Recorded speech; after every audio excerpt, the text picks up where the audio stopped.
दोस्तों, तो पिछले क्लास में जैसे हम देखे थे आंग्ल मराठा युद्ध के बारे में, आज हम देखते हैं अस्थायी बंदोबस्त यानी परमानेंट सेटलमेंट के बारे में। इसको इंग्लिश में भी याद रखिएगा, परमानेंट सेटलमेंट, क्योंकि बीपीएससी में परमानेंट सेटलमेंट ही पूछा गया है। अस्थायी बंदोबस्त कहीं पूछा गया है, कहीं कहीं परमानेंट सेटलमेंट करके पूछा गया है। तो ये क्या था? तो ये भू राजस्व वसूलने का एक व्यवस्था था। ये अंग्रेजों ने भू राजस्व वसूलने के लिए 3 व्यवस्था लागू किया। भू राजस्व वसूलने के लिए, भू राजस्व वसूलने के लिए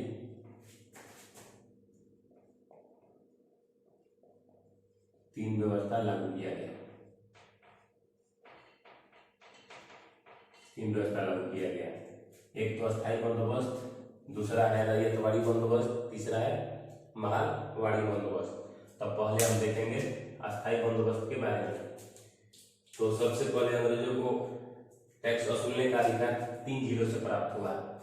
एक वर्धमान जो कि पश्चिम बंगाल में है, दूसरा मिदनापुर ये भी पश्चिम बंगाल में है, और तीसरा चटगांव। ये अभी देखिएगा तो अभी ये बांग्लादेश में है, लेकिन उस टाइम पे ये क्या हुआ था, पूर्वी बंगाल में हुआ करता था। यानी उस समय बांग्लादेश और बंगाल एक ही हुआ करता था। तो सबसे पहले इनको टैक्स वसूलने के लिए 3 जिला मिला था, वर्धमान, मिदनापुर, चटगांव। ये अस्थायी बंदोबस्त क्या था? भू राजस्व वसूलने के लिए। ये भू राजस्व वसूलने का एक तरीका था।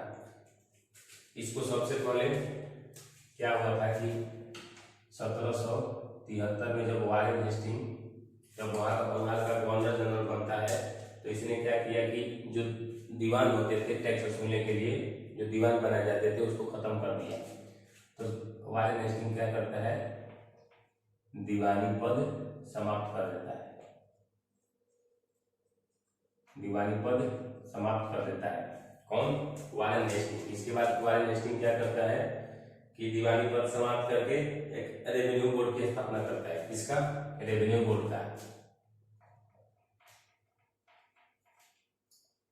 रेवेन्यू बोर्ड की स्थापना करता है।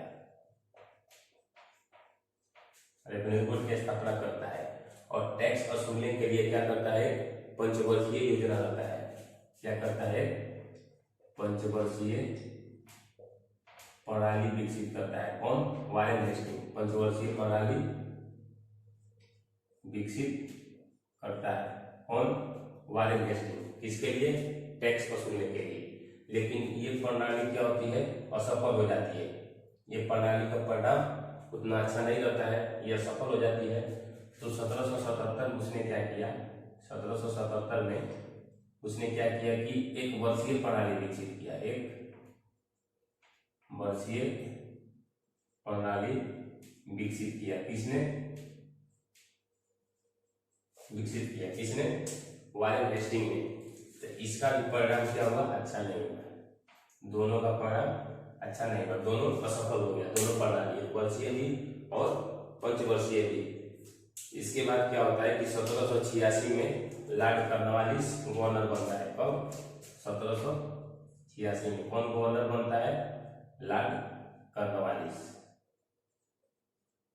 लॉर्ड कॉर्नवालिस बंगाल का गवर्नर बनता है। कब? 1786 में। तो इन्होंने क्या किया कि इन्होंने भी सोचा कि हम भू राजस्व वसूलने के लिए कोई ना कोई प्रणाली विकसित करें। तो इन्होंने ही विकसित किया क्या? Permanent settlement. तो ये जो परमानेंट सेटलमेंट है, ये अस्थायी बंदोबस्त, ये किसकी दिमाग की उपज मानी जाती है? तो ये 3 लोग, इसमें 3 लोग का योगदान है। कॉर्नवालिस का प्लस दूसरा जॉन सोर का, और तीसरा है जेम्स ग्रांट का। सबसे पहले ये अस्थायी बंदोबस्त किसके विचार में आया था? तो इसके सबसे पहले इनका विचार था। किसका? जॉन सोर का। सबसे पहले इन्हीं के मन में विचार आया था। किसका? अस्थायी बंदोबस्त का। इन्होंने प्रणाली विकसित किया अस्थायी बंदोबस्त। ये कितने वर्षों के लिए था? ये प्रारंभ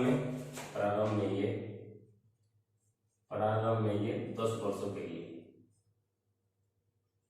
10 वर्षों के लिए लागू किया जाना था, लागू किया गया। कौन सी व्यवस्था? ये परमानेंट सेटलमेंट प्रथम में ये 10 वर्षों के लिए लागू किया गया, लेकिन इसका 3 वर्षों में ही परिणाम अच्छा देखा गया, लेकिन इसका परिणाम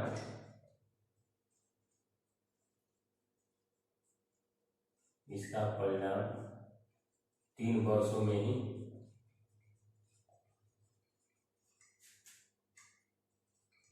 अच्छा हुआ। इसका परिणाम 3 वर्षों में ही अच्छा हुआ। इसका अस्थायी बंदोबस्त है। जब इनका परिणाम 3 वर्षों में ही अच्छा हुआ तो इसको क्या किया गया? परमानेंट कर दिया गया। इसको परमानेंट कर दिया गया। इसको क्या किया गया? परमानेंट कर दिया गया। जब इसको परमानेंट कर दिया गया तो इसका नाम परमानेंट सेटलमेंट हो गया, यानी इसको परमानेंट कर दिया गया तो परमानेंट सेटलमेंट। अब इसको अस्थायी बंदोबस्त क्यों कहा जाता है? अस्थायी बंदोबस्त इसलिए कहा जाता है क्योंकि यहाँ पे जो टैक्स था, टैक्स का जो रेट था, दर था, वो क्या था? अस्थायी था, यानी उसमें उतार चढ़ाव नहीं था। इसमें टैक्स का दर क्या था? अस्थायी कर दिया गया। इसमें टैक्स का दर अस्थायी, इसमें टैक्स का दर अस्थायी कर दिया गया, इसलिए इसको बोलते हैं परमानेंट सेटलमेंट। ये किसकी उपज थी? लॉर्ड कॉर्नवालिस की, जेम्स ग्रांट की, जॉन शोर की। सबसे पहले किसके दिमाग में आया था? जॉन शोर के मन में आया था। कौन सा? ये परमानेंट सेटलमेंट सबसे पहले जॉन शोर के मदद दिमाग में ही आया था। इसको परमानेंट सेटलमेंट क्यों बोलते हैं? क्योंकि इसमें टैक्स का जो दर था वो कैसा कर दिया गया? अस्थायी कर दिया गया। अब भू राजस्व वसूलने के लिए सबसे पहले अंग्रेजों को 3 जिला मिला था। कौन? बर्धमान, मिदनापुर और चटगांव। अब इसमें आगे देखते हैं, उसको मिटा देते हैं।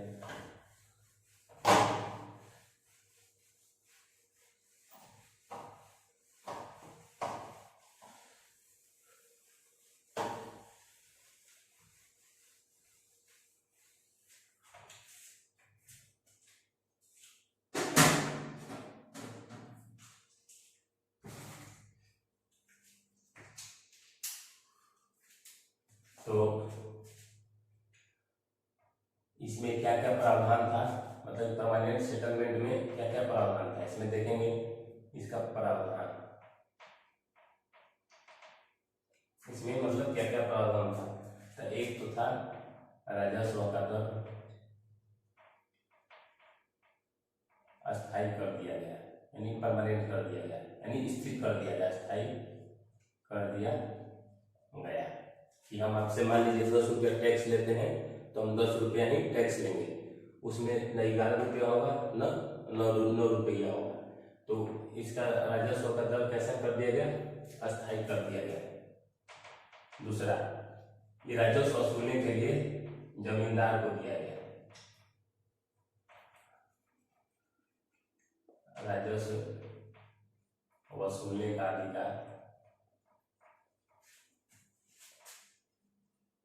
अधिकार किसको दिया गया? जमींदार को,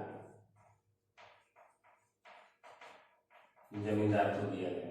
तीसरा, भूमि का मालिक यानी भूमि का स्वामी, मान लीजिए भूमि का मालिक किसको माना गया?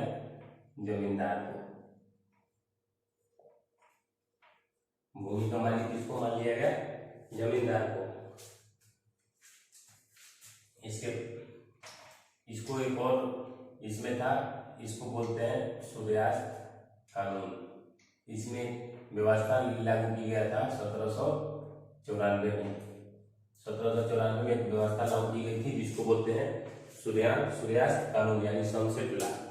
इसलिए कानून क्या था कि हमको सूर्यास्त होने तक, जैसे मान लीजिए कि हमको टैक्स की तिथि है, मान लीजिए हमको टैक्स वसूलना है 10 तारीख को, 10 तारीख को, यानी 10 कोई भी महीना मान लीजिए, जैसे आज मान लीजिए आज 10 अप्रैल है, सपोज कीजिए मान लीजिए 10 अप्रैल है, तो हमको क्या करना है कि 10 अप्रैल तक ही शाम तक सूर्यास्त होने से पहले तक हमको किसी भी हाल में टैक्स चाहिए। इसीलिए इसको बोलते थे सूर्यास्त कानून यानी सनसेट लॉ। 10 अप्रैल को हमको टैक्स अगर देना है तो 10 अप्रैल के सूर्यास्त होने तक किसी भी हाल में टैक्स चाहिए। इसीलिए इसको कौन सा कानून बोलते हैं? सूर्यास्त कानून। यही था परमानेंट सेटलमेंट, इसी को बोलते हैं सनसेट लॉ।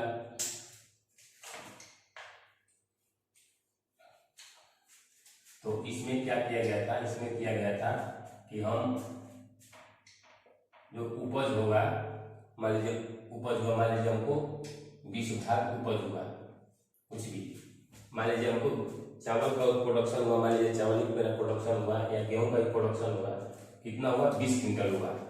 20 क्विंटल मान लीजिए उत्पन्न हुआ, तो इसका 11 भाग टैक्स वसूला जाता था। तो टैक्स कितना, यहाँ लिख लीजिए, टैक्स कितना वसूला जाता था? 11 भाग टैक्स वसूला, कितना? 11 भाग टैक्स वसूला जाता था। और उसमें से 10 भाग अंग्रेज लेते थे और 1 भाग जमींदार लेता था। अब ये जमींदार क्या करता था? जमींदार कभी कभी क्या करता था कि 11 भाग तो 10 भाग तो हमको किसी भी तरह अंग्रेज को पहुंचाना है टैक्स लेने के लिए, तो ये क्या करता था? कभी कभी किसानों पर जबरदस्ती दबाव डालता था, क्योंकि अंग्रेज तो देखने जा नहीं रहे हैं जमींदार को कि जमींदार कितना टैक्स वसूल रहा है, बस अंग्रेज जान रहे हैं कि हमको 11 भाग टैक्स वसूला जा रहा है। तो ये जमींदार क्या करता था? कभी कभी किसानों पे जबरदस्ती दबाव डालकर कभी कभी ज्यादा भी वसूल लिया करता था। इस 11 भाग से ज्यादा भी, मान लीजिए 20 क्विंटल हुआ तो कभी कभी क्या करता था कि 12 क्विंटल या 13 क्विंटल वसूल लेता था और 11 क्विंटल ही दिखाता था अंग्रेज को। तो उसमें से 2 क्विंटल तो जमींदार पहले से ले लिया, इसके बाद जो 11 भाग बचा उसमें से 10 भाग अंग्रेजों को दिया और 1 भाग अपने ले लिया। तो टोटल जमींदार कितना ले लिया? 3 भाग ले लिया, क्योंकि 13 क्विंटल वसूला था। तो कभी कभी ये क्या करता था? जमींदार की जबरदस्ती किसानों से ज्यादा वसूली कर लेता था। तो इसके कारण क्या हुआ कि किसानों पर दबाव बढ़ने लगा। जब किसानों पर दबाव बढ़ने लगा तो किसान क्या हुए? असंतुष्ट होने लगे। जब किसान असंतुष्ट होने लगे तो उन्होंने क्या किया कि खेती करना ही बंद करने लगे। धीरे धीरे खेती करना बंद करने लगे, क्योंकि उनको कोई फायदा ही नहीं हो रहा था। और इसमें एक और व्यवस्था लागू कर दी गई, पटनी व्यवस्था। इसमें एक व्यवस्था लागू कर दी गई, पटनी व्यवस्था। पटनी व्यवस्था क्या थी कि जमींदार के नीचे भी जमींदार रखा जाने लगा है। ये मान लीजिए जमींदार है, इनके मान लीजिए कि भूमि का मालिक ये जमींदार को बना दिया गया था। अंग्रेजों ने बोला था कि भूमि का मालिक आप ही होंगे। तो जब ये जमींदार मान लीजिए इनके पास ज्यादा जमीन हो गया, मान लीजिए 100 बीघा जमीन हो गया इनके पास, तो ये 100 बीघा तो जाकर देखेंगे नहीं कि हमारा 100 बीघा कहाँ का प्रोडक्शन हो रहा है, कितना प्रोडक्शन हो रहा है। तो ये जमींदार क्या करने लगे कि अपने अंदर भी एक जमींदार बनाने लगे। ये जमींदार अपने अंदर एक जमींदार बनाने लगे। उसी को क्या बोलते हैं? पटनी व्यवस्था। यानी जमींदार के नीचे भी एक जमींदार होने लगा, यानी इसको क्या बोल सकते हैं? उप जमींदार। जैसे होता है उप प्रधानमंत्री, उप मुख्यमंत्री होता है, मुख्यमंत्री के अंडर में एक और मुख्यमंत्री, उप मुख्यमंत्री। तो ये पटनी व्यवस्था थी। और जमींदार के नीचे भी जमींदार होने लगा, उप जमींदार। अब इसकी भी लालच बढ़ने लगी, तो ये भी किसानों पे क्या करने लगा? दबाव डालने लगा कि हमको भी, मान लीजिए ये जमींदार इसको अंग्रेज को देता था 10 भाग, अब ये जमींदार इस जमींदार को दे दिया कि हमको उतना चाहिए। तो ये जमींदार, ये उप जमींदार है, ये क्या सोचने लगा कि हम ज्यादा से ज्यादा किसानों से वसूली करें, तो ये और ज्यादा किसानों पर दबाव डालने लगा। तो इससे किसानों की स्थिति क्या होने लगी? दयनीय होने लगी। तो किसानों की स्थिति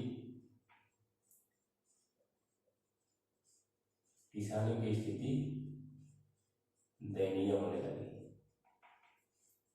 किसानों की स्थिति दयनीय होने लगी।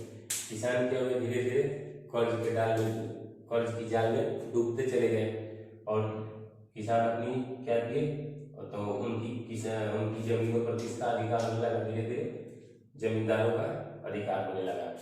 तो ये था परमानेंट सेटलमेंट के बारे में, यानी अस्थायी बंदोबस्त के बारे में ये था। हम नेक्स्ट क्लास में देखेंगे रैयतवाड़ी और मालवाड़ी के बारे में, क्योंकि अगर ये आज ही बताएंगे तो ये क्लास लंबा हो जाएगा। तो आज के लिए इतना ही। नेक्स्ट क्लास में हम रैयतवाड़ी और मालवाड़ी दोनों देखेंगे।